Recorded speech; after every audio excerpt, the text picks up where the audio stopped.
দেশকে একজোট করা অথবা শর্ত মেনে আলোচনার মাধ্যমে পরিস্থিতি সামলানো। বর্তমানে যে খবরটি পাওয়া যাচ্ছে সেটি হচ্ছে আলোচনার জন্য দুপক্ষই আসলে এখন আগ্রহী।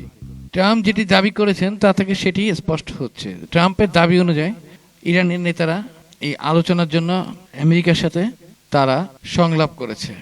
একই সাথে ইরানে সামরিক হামলা কিংবা অন্য কোনো পদ্ধতিতে ইরানের সরকারকে সরানোর জন্য যুক্তরাষ্ট্রের যে প্রশাসন তারা সেটিকে নিয়ে চিন্তা ভাবনা করছেন এবং যুদ্ধ প্রস্তুতিও নেওয়া হচ্ছে। অর্থাৎ দুমুখী পদ্ধতি তারা ব্যবহার করার চিন্তা ভাবনা করছে আমেরিকা। সিদ্ধান্তহীনতায় না ভুগে ট্রাম্প নিজেকে দেখতে চান অ্যাকশন হিরো হিসেবে। তিনি ইরানের বিক্ষুব্ধ জনতাকে উদ্ধারের দোহাই দিয়ে সামরিক আগ্রাসনের স্বপ্ন দেখছেন। তবে ট্রাম্প যে সিদ্ধান্তের দিকে এগোক না কেন সেটি তার জন্য আত্মঘাতী হতে পারে বা আমেরিকার ফরেন পলিসির জন্য সেটা একটা মারাত্মক ঝুঁকি তৈরি করতে পারে বলেই অনেক বিশ্লেষক এটা মনে করছেন। অন্যদিকে মধ্যপ্রাচ্যের বিভিন্ন ঘাঁটি থেকে আমেরিকান সোলজারদেরকে সরিয়ে নেওয়া হচ্ছে, অলরেডি কিছুটা সরানো হয়েছে এরকম খবর পাওয়া যাচ্ছে। A US officials on conditions of anonymity said the United States are pulling some personnel from key bases in the regions as a precaution given highlighted in general tensions. It's a Reuters report. And some personnel have been advised to leave the Al Udeid air base in Qatar by Wednesday evening. Reuters reported, quoting three unnamed diplomats. It's a posture change and not an ordered evacuation, one diplomat said, adding that they were not aware that the specific reasons had been given for the posture changes. প্রস্তুতিও চলছে সব রকম। তবে কি বছরের শুরুতেই বেঁধে যাচ্ছে আরেকটা যুদ্ধ?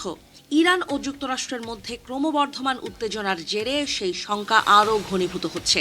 এবার মধ্যপ্রাচ্যের একাধিক গুরুত্বপূর্ণ সামরিক ঘাঁটি থেকে সেনা ও কর্মীদের আংশিকভাবে সরিয়ে নিতে শুরু করেছে যুক্তরাষ্ট্র।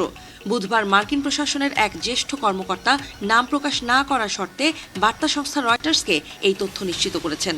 তার দাবি, এটি একটি পূর্ব সতর্কতামূলক ব্যবস্থা। তবে আন্তর্জাতিক বিশ্লেষকদের মতে এই পদক্ষেপ পশ্চিম এশিয়ায় সম্ভাব্য বড় ধরনের সামরিক সংঘাতের ইঙ্গিত দিচ্ছে। সম্প্রতি ইরানের পক্ষ থেকে স্পষ্ট হুঁশিয়ারি দেওয়া হয়েছে, যুক্তরাষ্ট্র যদি ইরানের সামরিক হামলা চালায় তবে মধ্যপ্রাচ্যের বিভিন্ন দেশে অবস্থিত মার্কিন ঘাঁটিগুলোতে পাল্টা হামলা চালানো হবে। ইরানের এই ঘোষণার পরই যুক্তরাষ্ট্র কাতার, বাহরাইন ও সংযুক্ত আরব আমিরাত সহ একাধিক দেশে থাকা গুরুত্বপূর্ণ সামরিক স্থাপনা থেকে অপ্রয়োজনীয় সেনা ও অসামরিক কর্মীদের সরিয়ে নেওয়ার সিদ্ধান্ত নিয়েছে। বিশেষভাবে আলোচনায় এসেছে কাতারের আল উদেইদ বিমান ঘাঁটি।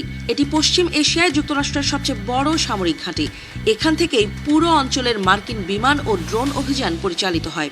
বুধবার সন্ধ্যার মধ্যেই এই ঘাঁটি থেকে কিছু মার্কিন সেনা ও কর্মীকে অন্যত্র সরিয়ে নেওয়ার নির্দেশ কার্যকর হয়েছে বলে জানা গেছে। কাতার সরকার এক বিবৃতিতে জানিয়েছে, আঞ্চলিক নিরাপত্তা পরিস্থিতি বিবেচনায় রেখেই এই পদক্ষেপ নেওয়া হয়েছে। উত্তেজনার মূল কেন্দ্রে রয়েছে ইরানের অভ্যন্তরীণ পরিস্থিতি। দেশটিতে সরকার বিরোধী আন্দোলন আরও তীব্র আকার নিয়েছে। মানবাধিকার সংগঠনগুলোর দাবি, চলমান বিক্ষোভে এখন পর্যন্ত 2000-এরও বেশি মানুষ নিহত হয়েছে। এসব ঘটনার কড়া সমালোচনা করে যুক্তরাষ্ট্রের প্রেসিডেন্ট ডোনাল্ড ট্রাম্প সামাজিক যোগাযোগ মাধ্যমে প্রকাশ্যে ইরানের বিক্ষোভকারীদের প্রতি সমর্থন জানিয়েছেন।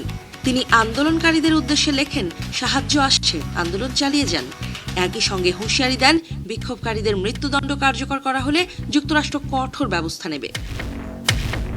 ট্রাম্পের এই বক্তব্যকে সরাসরি হস্তক্ষেপ হিসেবে দেখছে